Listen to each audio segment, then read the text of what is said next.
Hi, everybody. Good morning to my colleagues and people joining us from the US, and good afternoon for those of us who are further west. I'm really excited, genuinely, to share my paper with you all. It's such a pleasure to be able to talk about this with all these subject experts. As Oren mentioned, I'm based in Dublin and I spent 10 years in the States. I spent 5 years looking at determinants of education attainment among marginalized young women in India at Harvard School of Public Health, and then 5 years looking at the relationship between education and sustainability at Boston College.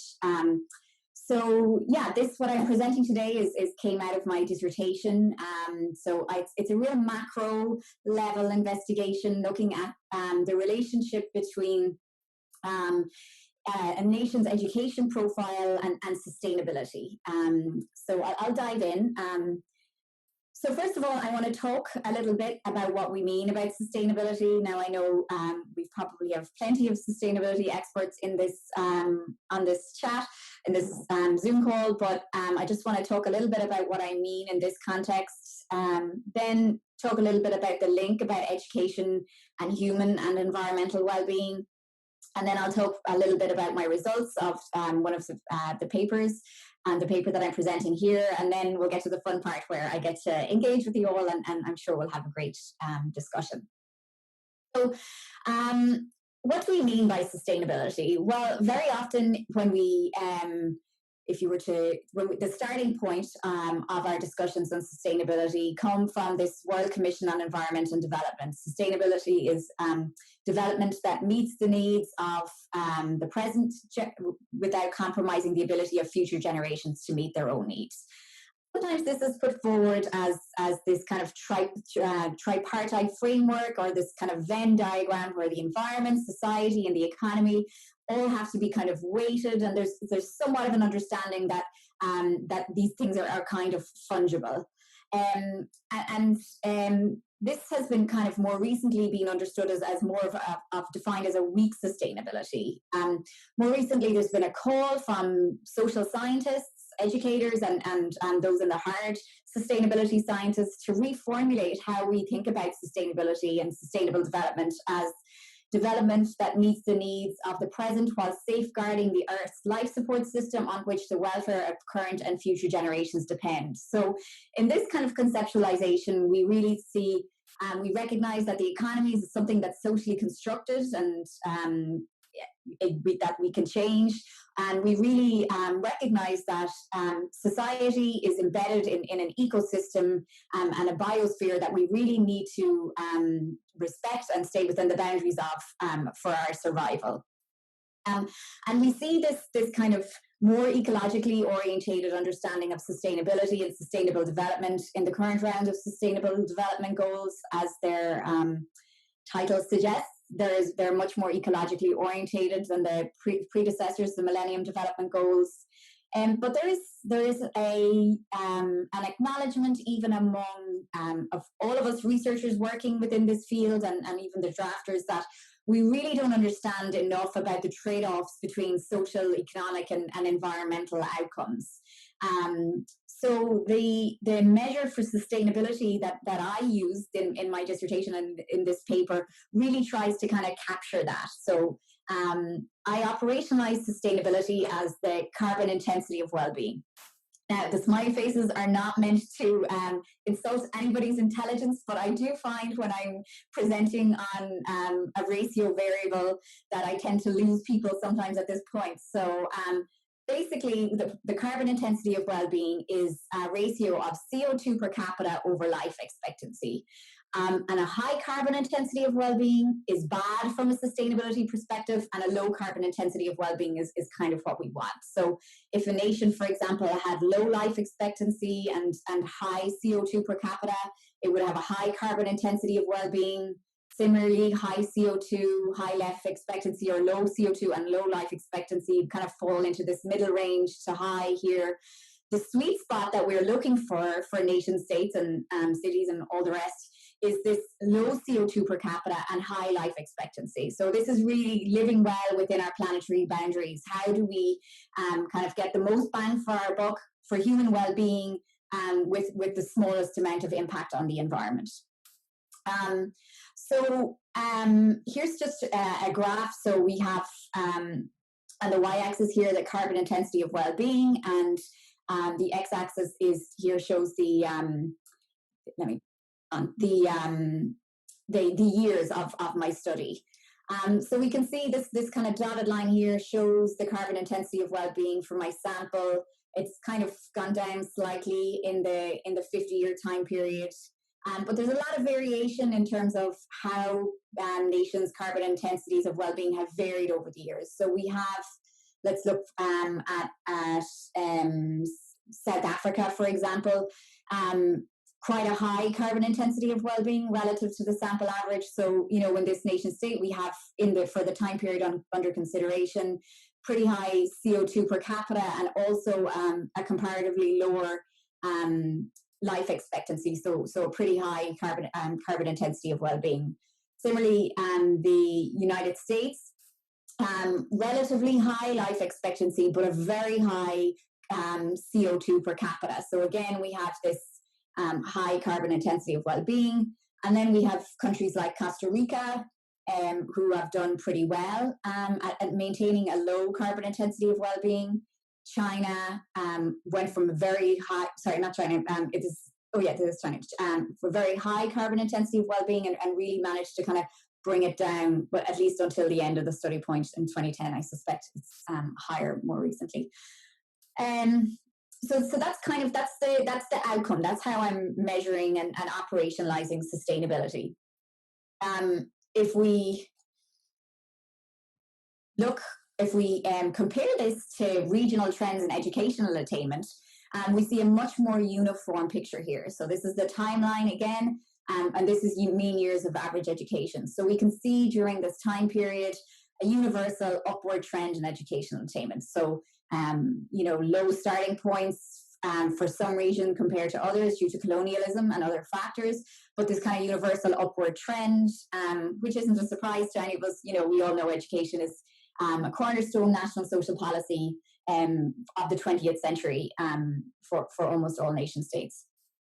Okay, so if we think about sustainability as balancing both human and non-human or environmental well-being, how does education play into this? So we know that higher education leads to higher incomes, which in turn leads to higher nutrition and so on. And this in turn can kind of raise life expectancy, which is how I operationalize well-being in this particular study. But beyond this kind of income effect, we know that education is also associated with higher social capital. Women who are more educated tend to have fewer children and tend to be more well equipped to be able to invest in the well-being of those kids.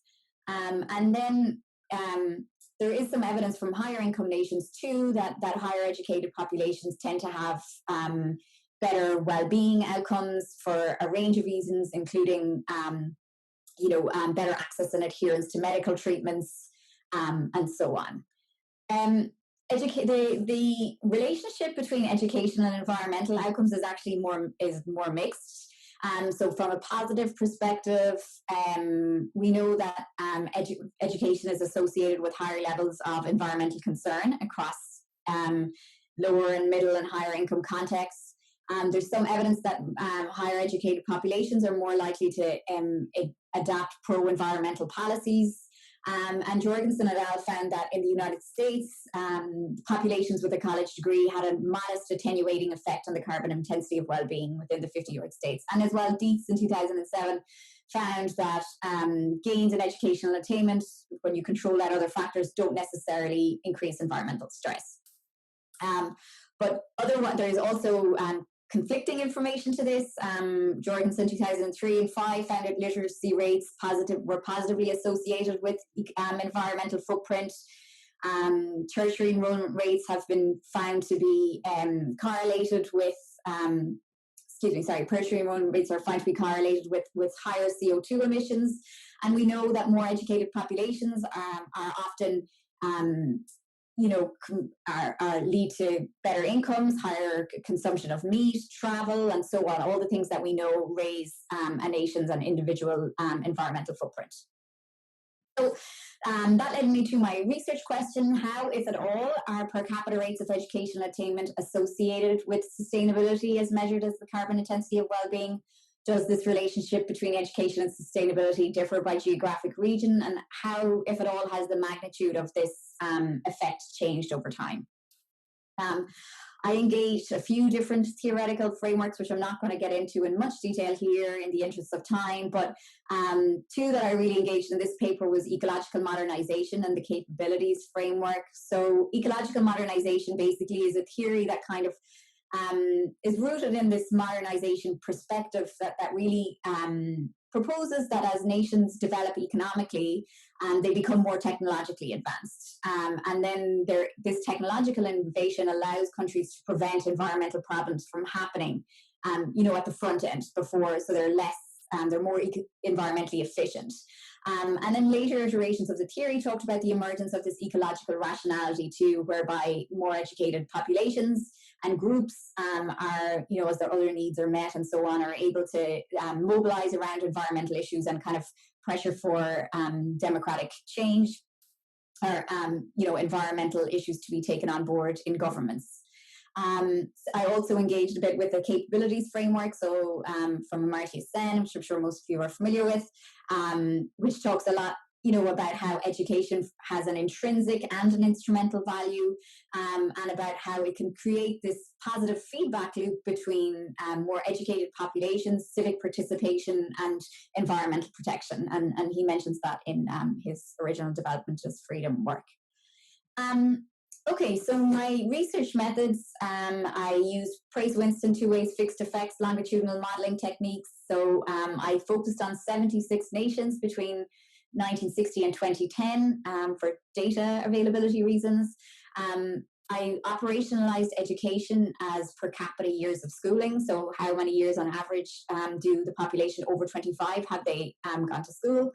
I've talked about the carbon intensity of well-being, and then I controlled for economic development, time, and country level fixed effects. So all the variables in my models were logged. So that means we interpret them as percent changes. So I'll give an example here. The effects that I found, I first ran a model which included all the nation states together. And I included an interaction of how the effect of education on the carbon intensity of well-being might differ by region, so a regional interaction effect. And I found that with the exception of advanced economies, so in East Asia Pacific, Latin America, the MENA region, I found that a 1% increase in educational attainment rates was associated with, say, in South Asia, for example, a 0.4% lower predicted value in the carbon intensity of well-being. So this is the effect that we would want to see from a sustainability perspective. And this is, there's some variation here, but overall it's a positive story in that way. So that's all the time period kind of pooled together. After that, I run another set of models, and in these models, I look at the effect by region. So each region gets its own model, and I look at how the effect of education on the carbon intensity of well-being changed over time, over the time period under consideration. So this is the predicted impact of education on the carbon intensity of well-being. So 0 here would be no impact. And above 0 would mean that the education is gains in education are associated with higher carbon intensity of well-being. Below the 0 line, gains in education associated with a lower carbon intensity of well-being. So we've got our time points here, and then the predicted effects. So we see here that South Asia, quite the success story here, a 1% increase in education associated with a 0.3% lower carbon intensity of well-being up to 1990. The effect kind of goes away a little bit here, and then is back at this 1990 level at 2010. In East Asia and the Pacific, we see a very large effect at the start, but the effect kind of dissipates throughout the study period. And by 2010, it's kind of getting close to 0. Similarly, Latin America and the Caribbean region, we see this kind of dissipating effect. And unfortunately, by 2000, I actually find a positive effect of education on the carbon intensity of well-being. So more education associated with less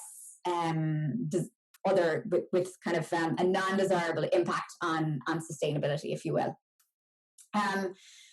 And similar, that we noticed that change, that kind of flip in the relationship in the year 2002 for the sub-Saharan African region. But the positive effect that we would want to see between education and sustainability during this period is actually much smaller as well in sub-Saharan Africa. So I also, these are the kind of same results, but instead of statistically significant, I just have kind of raw effects here. And the change here really is, instead of plotting by time points, I plot over average years of schooling. And this really shows the regional differences in terms of at what point the size of the effect of education on the carbon intensity of well-being at different levels of education. So here, if we look at sub-Saharan Africa again, we see that it's at 4 years of average education, it already crosses the threshold between having a desirable effect on sustainability to an undesirable effect. Interestingly, we see that around 6 years of education, despite the temporal and regional differences here, we see a similar size in the effect of education on the carbon intensity of well-being across all these regions. And then if we look at the advanced economies, so an interesting counter trend here, whereby we see actually the effect of education on carbon intensity of well-being is going in the right direction, if you will, or the direction that we would want in terms of sustainability for this period. So takeaways: education has played an important historic role in enhancing national sustainability outcomes, and the largest effects I observed were in South Asia and the East Asia Pacific regions. The relationship generally declined, but at different rates, and in most cases was almost disappeared by 2010. And in fact, the relationship had kind of inverted in sub-Saharan Africa and Latin America by 2010. And advanced economies kind of produce an interesting counter trend to this, although which kind of could be arguably lending support to this kind of ecological modernization theory, but it needs to be situated in kind of global trade. So finally, I'm almost done here, but the theoretical implications, we all work on this, but I think in general, I kind of come from environmental sociology, where education is often just kind of included as a control variable. I think we need more nuanced theoretical attention to the social institution of education and what it means. There's so much scope for cross-disciplinary theoretical integration. And I think this kind of opens up for, what people who've been working in education sustainability have been saying for a long time, but really to conceptualize the role of education for sustainability. Are we just building human capital to kind of support the economy, or are we building human resources for this transformative social change, for what we need for this strong sustainability? And of course, this of course has implications, large policy implications. Education is associated, is just broadly embraced within national and international policy as kind of being aligned with sustainability. But I think we need kind of more nuanced thinking about what we need, both at the kind of, particularly at the macro level. So I'm engaged in many different kind of follow-up studies on this, and as Oren kindly mentioned, this presentation is based on a paper that was published in Social Forces just this year. So I look forward to engaging with you all a little bit more about the results and related topics. So thanks. Okay, thank you, Ola, so much. And I think we're going to take a couple of questions. So what I'm suggesting is people can write it on the chat box or raise their hand virtually or physically, and I will call you up.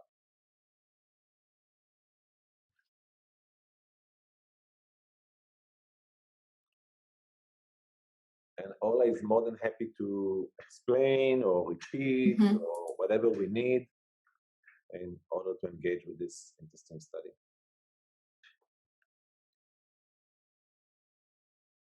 we'll give a couple of more minutes for people to digest. Mm-hmm.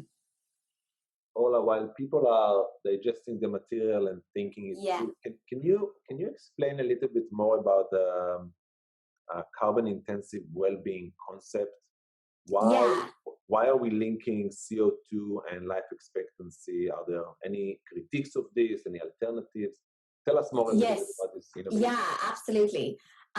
So it kind of, I would say, it's drawn out of a lot of people's work, but Tom Dietz in particular, who did a lot of work about this, and my advisor Andrew Jorgensen. And basically, it's a way of kind of putting human and environmental well-being into the one measure, so that you can look at how features of a society really affect both human and environmental impact. So, this kind of silo thinking about human and environmental well-being, we just can't afford that anymore in the current ecological breakdown. So it's a way of kind of conceptualizing our interdependence, I would say, with the natural world. And CO2 emissions are a way of kind of operationalizing our impact, environmental impact.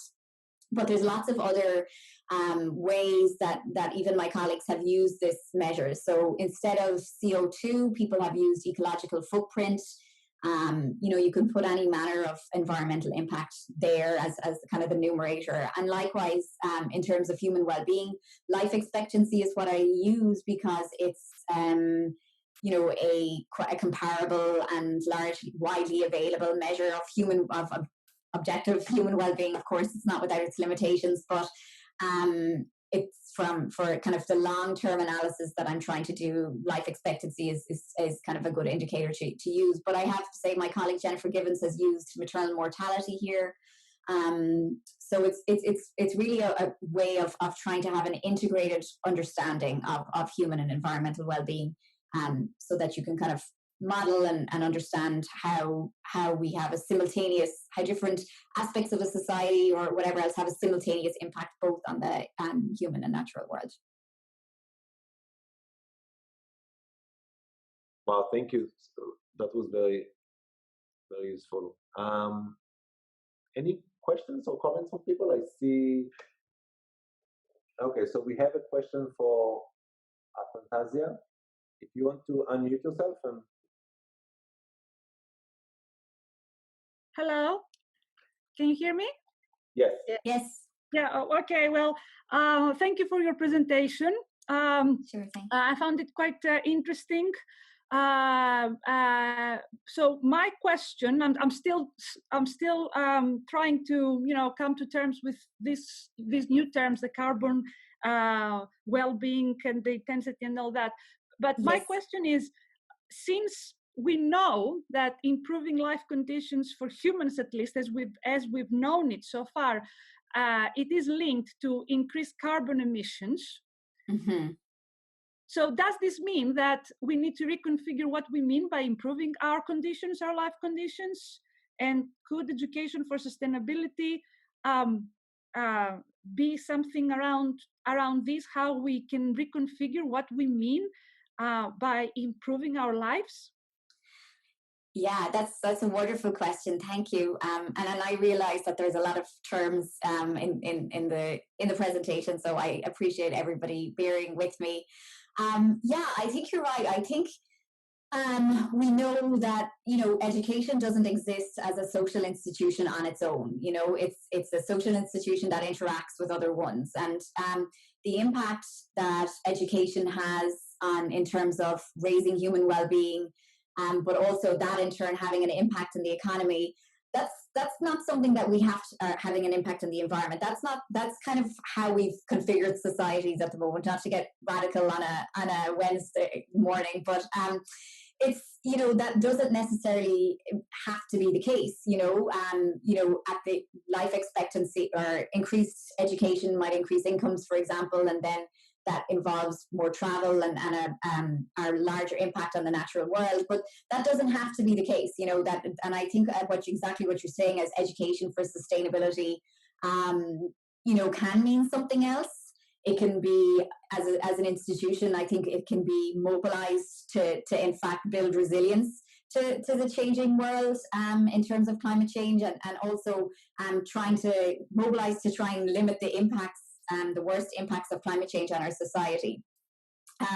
So it can't be understood, I think, in isolation. We must understand it in terms of our economy as well. And as that hopefully becomes more decarbonized, then that has implications for how education interacts with that too. But yeah, that would be, I mean, I guess that's what we're all trying to do and understand is how we can make education function for sustainability for all of us. Thank you. Yes. Thank you both. We have another question from Judy Zinger. Would you like to unmute yourself? Yes, you can read it. Oh, okay. Actually, I could. I was asking about, this is an interesting presentation, a little hard to wrap my mind around. I think I got it. Have you noticed a correlation between the governance styles and who's in charge and what their agendas are between that and carbon intensity of well-being? Yeah, thank you for the question. Yeah, so this particular analysis, so it's like a fixed effect model. So it's kind of controlling for things that are country specific. So it's meant to just isolate the education effect in one particular country. So controlling for everything else, how does education impact within country effect? But yeah, I mean, there's a lot of work being done on looking at, so carbon intensity of well-being is one kind of outcome, but looking at how governance, if we think about even back to that theory of ecological modernization, where the theory that we become more ecologically orientated and demand more of our political representatives, in terms of their environmental record is kind of part of that. And we do see, as I say, a relationship between education and environmental concern. So certainly that's a big field, and governance, of course, plays a big role. As I say, I kind of control out for that in this particular study because I'm just trying to look at how education affects the carbon intensity of well-being with everything else held constant, if you will. But certainly, I think just like education as a social institution, politics as a social institution, they're all interacting and kind of trying to understand the kind of the overlaps between those two is quite interesting. Thank you. I hope that kind of answers your question. Yeah. Hey, we have two more questions. One from Bibi Caledraro. I hope I'm pronouncing it right. Bibi, would you like me to read it? Yes, please. Do you have a more nuanced understanding of what kinds of education can be correlated with low CIWB in terms of level of education, for example, the ages or higher education versus primary, etc.? And what kinds of education are better equipped to maintain a low CIWB? Bibi is thinking if education are institutional tools for particular purposes, then education for lower CIWB needs to be particularly targeted, not generalized. I think there are two comments or questions here. Yeah. Thank you, Bibi. That's a great question too. I actually have. I as a follow-up and as part of this analysis, I also kind of broke it up into levels of education, so primary, secondary, tertiary, and so on, as you guys, which I think is what you're asking. So the effect is mainly at the primary level. So we can, even if we go, if we look at here at the how the effects are by years of average schooling, we can see that it's already by secondary level education that this is, apart from advanced economies, that's the exception. But we can see we're kind of crossing into this threshold of not having a desirable effect from a sustainability perspective. So it's really a life expectancy impact that we're talking about here, not so much CO2. So that's earlier levels of education. So again, I have to look more specifically at advanced economies. I'm trying to think, did I see a CO2 effect there? Because we do see this effect. But yeah, it's particularly the largest effect certainly is at this early years of education where, you know, if you think about the ratio of CO2 and of where we want the sweet spot to be, it's really kind of raising life expectancy that we see this education effect. So it's the human well-being part is really having, is really lowering the carbon intensity of well-being. It's kind of through that mechanism that we're seeing the largest effects. And maybe was there another part to that question, or please let me know if it's. I think yeah, I think the other one was more of a comment. You can see it later. Okay. But I will let Darren Abinovich ask the last question before we move to the small group. Go ahead, Darren. Okay. Sure. Hi, Orla. Thank you so much for your research. Hi. Thank you. You're welcome. I just had a question about specifically sub-Saharan Africa and the Caribbean. I noticed that as time went on, there was a diminishing effect of CIWB. And I'm just wondering if you have any thoughts as to why specifically those countries. I know you had many control variables included in your model, but I'm just wondering specifically those countries, if you had any thoughts, because they had a uniquely different trend than the other ones. So I'm just curious if you saw anything in particular. Yeah, absolutely. Thanks, Darren. So, you know, with the caveat that I'm losing a lot of nuance here by grouping these diverse countries together in one region, I appreciate, I'm very aware of that. But I think, you know, there is some thought to, so sub-Saharan Africa, firstly, a lot of extractive industry going on there. So high CO2, not much benefit for the general population. And as well in sub-Saharan Africa, we did see it's the only region that there's, I didn't include life expectancy, the graph in this, but there's an only region during this period that there's a plateau in life expectancy, and that's due to the HIV/AIDS crisis. So perhaps the ability of education to raise human well-being in that context was blunted by that crisis. And, you know, a few other dynamics. There is Latin America and the Caribbean, again, it's a lots of diverse countries there.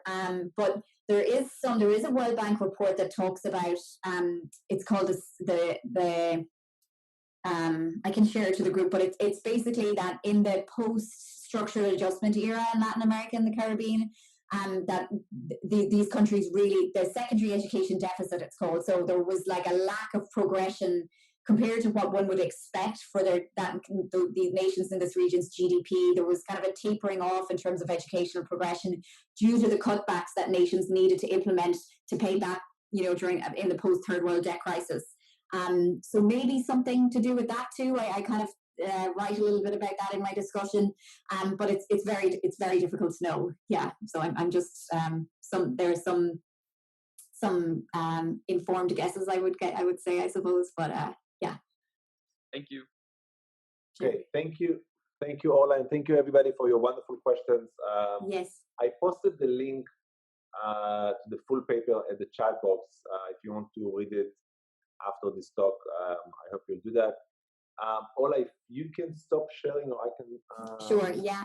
I'll stop. So we can move to the small group discussions.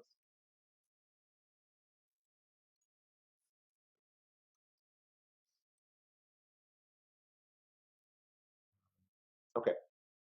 So we're moving to small group discussions. We're going to split you, Daphna, into 6 groups. Yeah. 6 groups. Okay.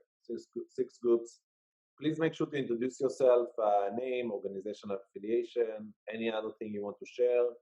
And then we have 2 questions for you that are on the screen.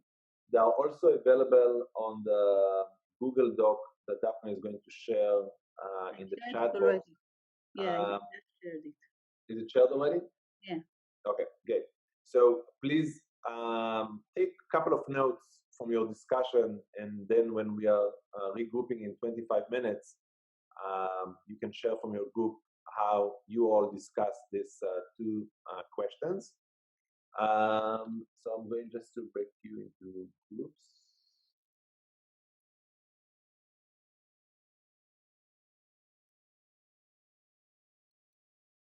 And we'll see you back in 25 minutes. So welcome back, everybody. I'm really happy to see so much action on the Google chat, Google Doc. So how about we'll take the time we have just to hear back from the groups. Maybe group one can give us a couple of points from your discussion. Group one had Matthew, Murray. You want to give us a quick report? Oh, I don't have the Google Doc open. Where is the rest of my group? Anybody want to jump in? Tiago Nascimento was there as well, I see.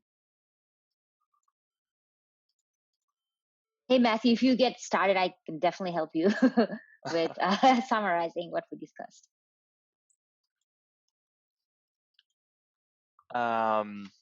Yeah, we talked about a couple different things. One was the need for different measurements and indicators for different populations. So what's appropriate for measuring sustainability in the developed world might not be appropriate for people coming from a different environment, different context. So the need for greater context in how we're evaluating sustainability in different areas. Does anybody else want to jump in with some of the other key points? Not everybody has to jump at once, but we can move to group 3, and then we can go back. Group 3, someone want to report back?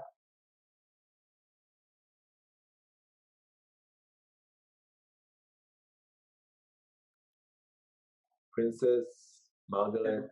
Attila, could you hear me? I will. I try to present some key Hey, points. Attila. Hello, everybody. And just some points from the group 3. The first point was that our participants expressed our concern that we can't expect sudden changes when we implement educational programs. So we can't expect sustainability happening in 1 day or 2 days. It's a long-term process.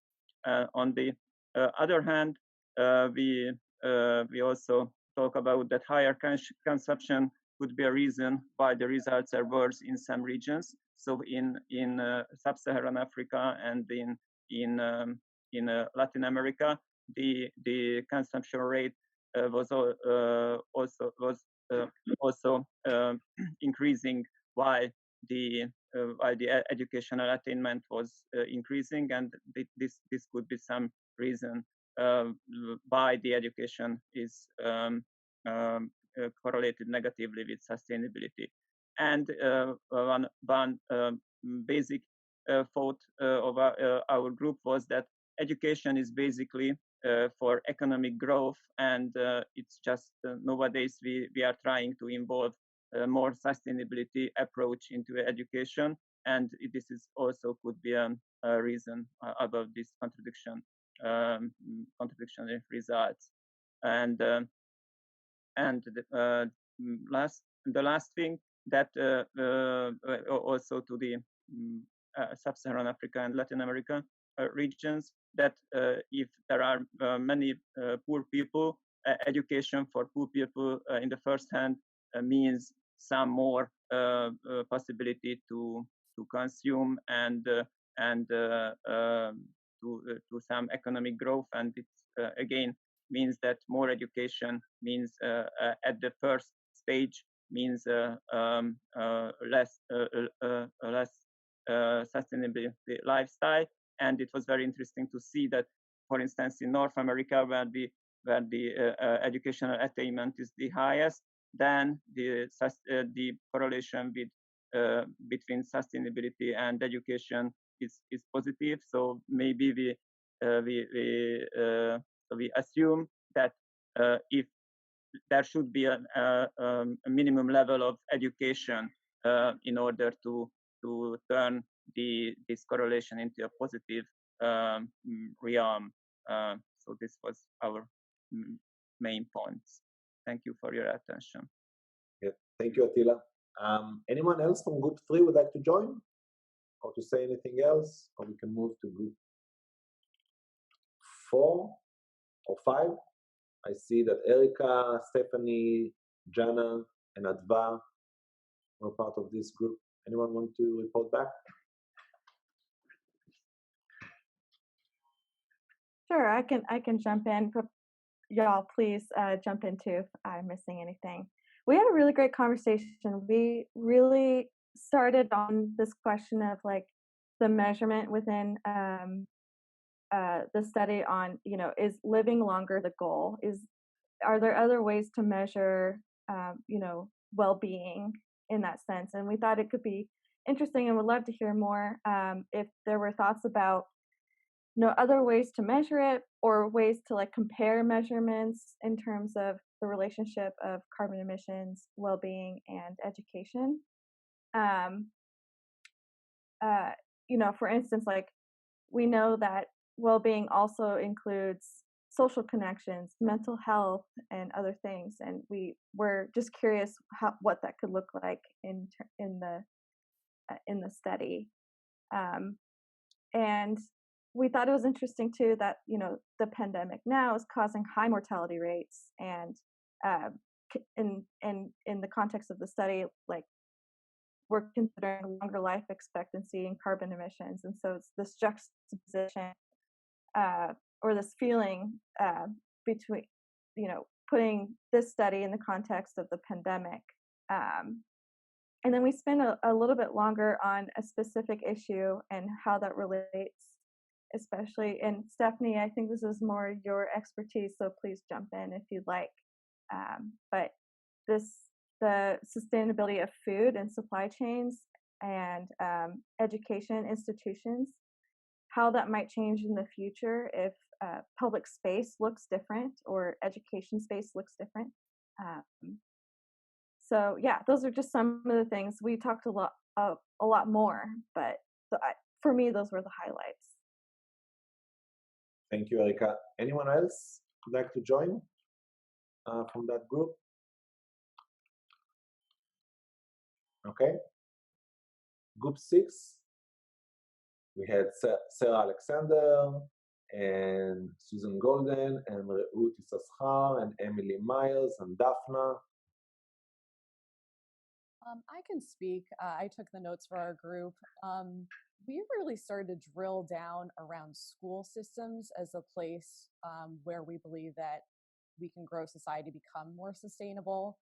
Some of us are working in schools or have previously worked in schools. And one of the first comments that was thrown out there is that many citizens in the US, many of our students, many of our families and our communities that we're serving are completely unaware of the UN sustainability goals. And so what can we do at the school-based level to really push new standards to be adopted, new curriculum to be implemented, and how do we bridge that gap between the translation between the concepts and the actual practices that we're instilling in our students. And so we also started to talk about, and didn't have enough time to really hash out, but there's also this link between awareness and environmental justice, and this intersectionality now also linked to social justice, that these crises are linked. And we also started to talk about some of the additional questions that we have.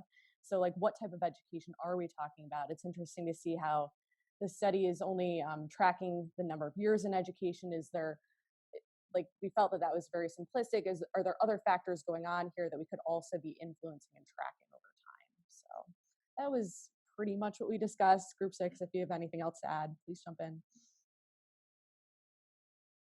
Anyone? Okay, so sure, yeah. Speaking more to the connection, between years of education and intensity of carbon outputs. Just thinking about, what is the connection there between the types of education, as in, what kind of education is training people to become workers in more industrialized or more carbon intensive contexts. A lot of countries in sub-Saharan Africa, for instance, have been experiencing land grabs and big moves from agricultural areas to urban areas.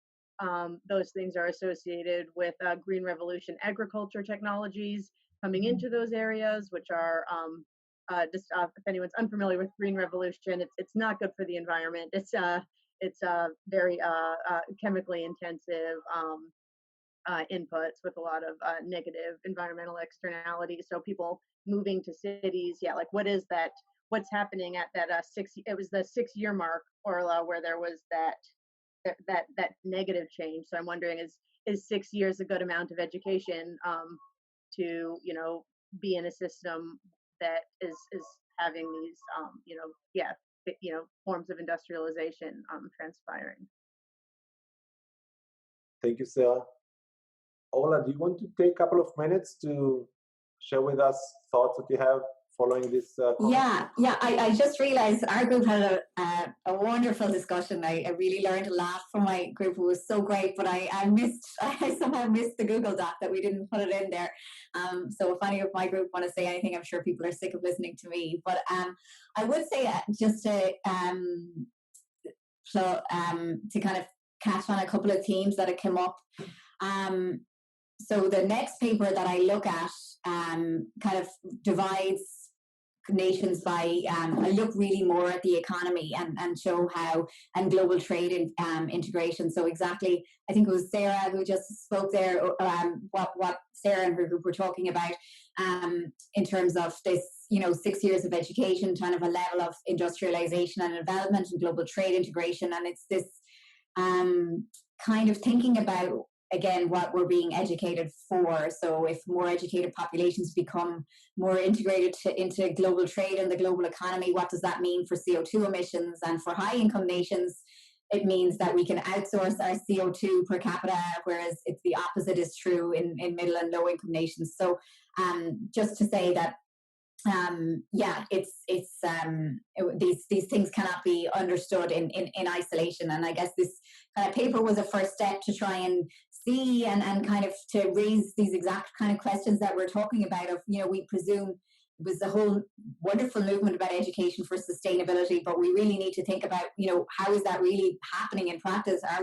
Is it really education for sustainability? And even the SDGs, the goal of SDG 5, quality education for what? Are we thinking about quality education and embedding our understanding of human well-being and quality education on this strong model of sustainability where we're taking into account our dependence on the ecosystem?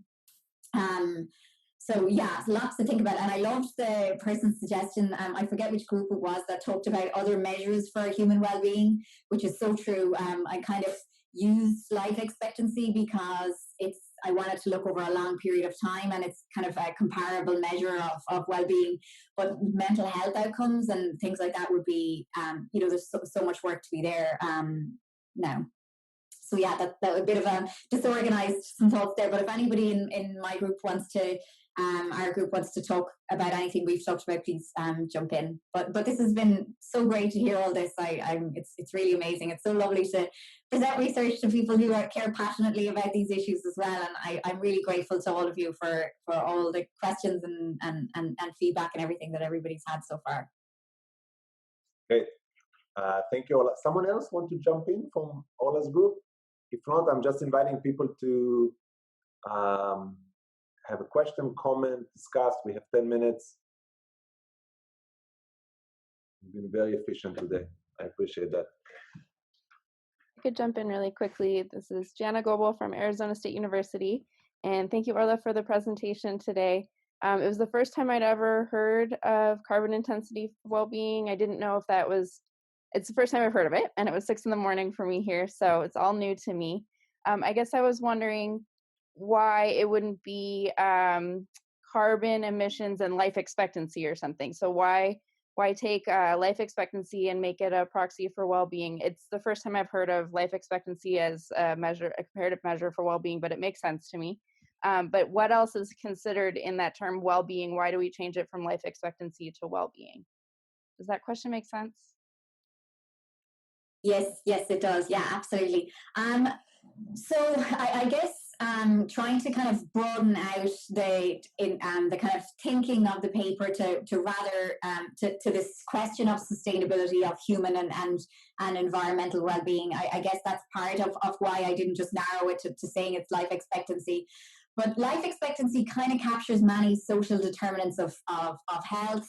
It's average life expectancy. So if it kind of captures some measures, some kind of measures of social inequality as well. If you have a small population living really long, but the majority of people are, dying of preventable diseases at early years, then your life expectancy is going to be low. So it kind of captures some level of inequality and also, access to healthcare, all that kind of thing. So it's a measurement decision, it's a data availability decision, and I guess kind of bringing it from kind of the exact measurement terms to talking about it in terms of human well-being. I guess the idea is to kind of spark conversation about how we think about sustainability, how we balance social and environmental goals, and I guess life expectancy is some kind of measure of these social goals, some kind of proxy for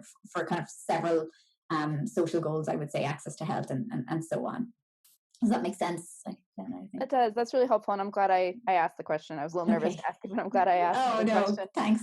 Especially if you got up at 6 a.m. We had Stephanie in our group in Hawaii got up at 3 in the morning or something. So, oh my God, wow. But it does lead me to one more follow-up question, and then I'll let other people take over. We were talking about, we didn't know the timeline of when you did this, and we didn't know if you finished in 2010 or does the data went until 2010. So we were wondering if there were other questions you wanted to ask of the data that fell outside of the scope of your study, or if you could look at this data again now in 2020, what you might ask differently now. Thanks. So I did this as part of my PhD. So it was data limitations, also time limitations on wanting to get my program done and my dissertation. I can't stay there forever, but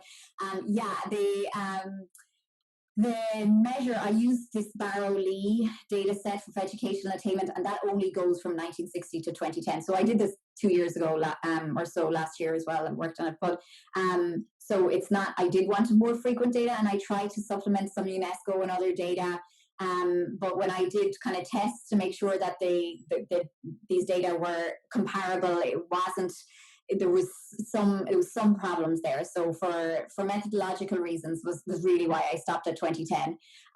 But yeah, if I use a different, I have once I get time, I certainly want to look at this in more recent terms, but I'll probably use a different measure of education attainment and so on. So it was purely because the measure of education that I was using, that particular data set where they've done a lot of kind of reliability and estimates, and it was the most reliable one that I could find, ended at 2010, and I didn't want to kind of muddy the results by bringing in another data set that mightn't be comparable. So I guess I was trying to be conservative methodologically. Thank you. Yeah.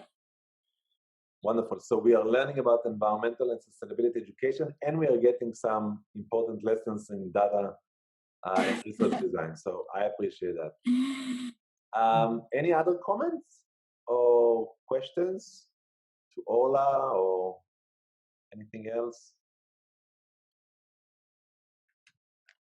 Okay, I'm just checking the other screen to see that I'm not missing anything. Okay, so I will use the privilege as the facilitator. And Ola, I really enjoyed reading the paper and listening to your explanation today about this new indicator. Until I came across your work, I never heard about the CIWB. But something in your paper and presentation made me think about one of the classics that we read in environmental education courses. It's a scholar named David Orr, who made a point in the 90s that environmental degradation is happening at a time not when the society is not educated. It's happening at a time where the society is so educated. We have a lot of people attending college and master's program and other advanced degrees. And he's drawing on comments by Elie Wiesel, who wrote about the Holocaust, that the Germans, and what they've done was a very educated society as well. So the question is not about education and attainment, as it is about what type of education we are talking about. So the content. And I wonder if moving forward, you might want to look at studies that have been done in comparative education that actually looked at content of textbooks, for example. We have data for 74 countries over time, so you can use it over time, and looking at how much environmental content is in the textbooks. Or we have surveys of students from the 90s moving on environmental attitudes and knowledge.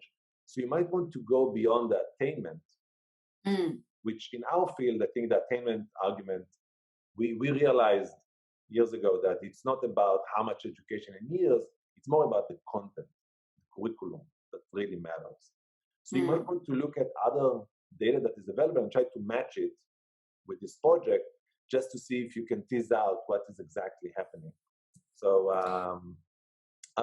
thank you, Warren. I love that suggestion. Thank you. I'm more than happy to provide the references and ideas about that. Yeah, I'd love that. Yeah, absolutely. That would be, and as we say, it's education for what. So, what exactly is being taught, and then, as we know, knowledge about education often doesn't translate into actions too.